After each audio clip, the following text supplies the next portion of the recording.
નમસ્કાર દર્શક મિત્રો, હું છું ચૌહાણ હિરલ. તમે જોઈ રહ્યા છો લોકસામના ન્યૂઝ. તો જોઈએ આજના સમાચાર.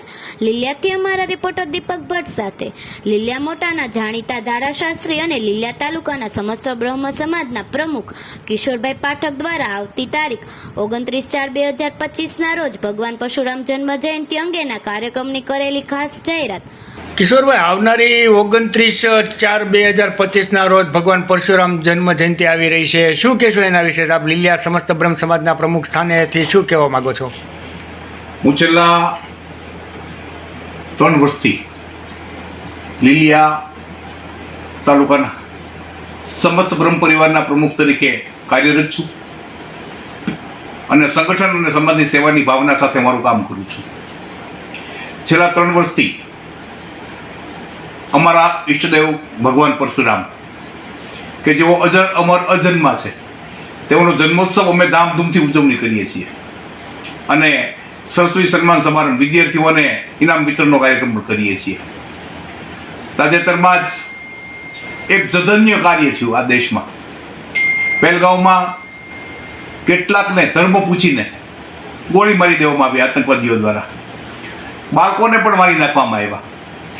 આવું જધન્ય કૃત્ય થયું છે ત્યારે બ્રહ્મ સમાજ ઊંડા દુઃખની લાગણી વ્યક્ત કરે છે અને સાથે જે લોકો મૃત્યુને શરણ થયા છે એમને અને એમના પરિવારને આ દુઃખ સહન કરવાની શક્તિ ભગવાન પરશુરામ આપે એવી પ્રાર્થના કરે છે.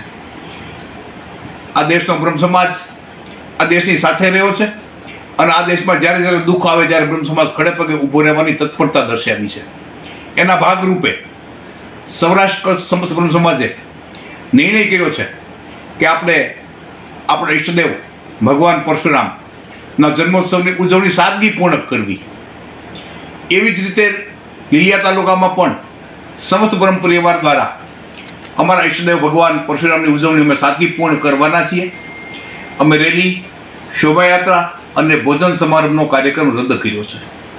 બધું જ થઈ ગયું હતું. કાર્ડ વેચાઈ ગયા હતા, સંપૂર્ણપણે તૈયારી થઈ ચૂકી હતી, બધાને આમંત્રણ અપાઈ ગયા છે, વસ્તુઓ પણ ખરીદાઈ ગઈ છે.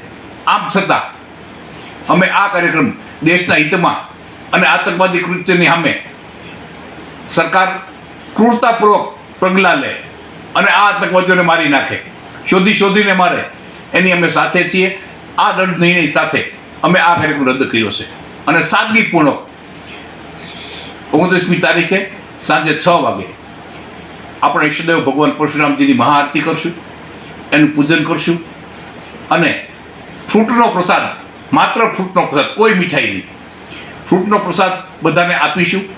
ત્યારબાદ જે લોકો સદગતિ થયા છે એમને બધાને ભગવાન મોક્ષ પ્રાપ્ત કરાવે એની પ્રાર્થના કરીશું.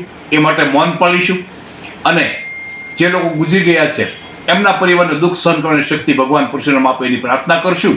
તો ફરી મળીશું એક નવા સમાચાર સાથે. ત્યાં સુધી જોતા રહો લોકસામના ન્યૂઝ.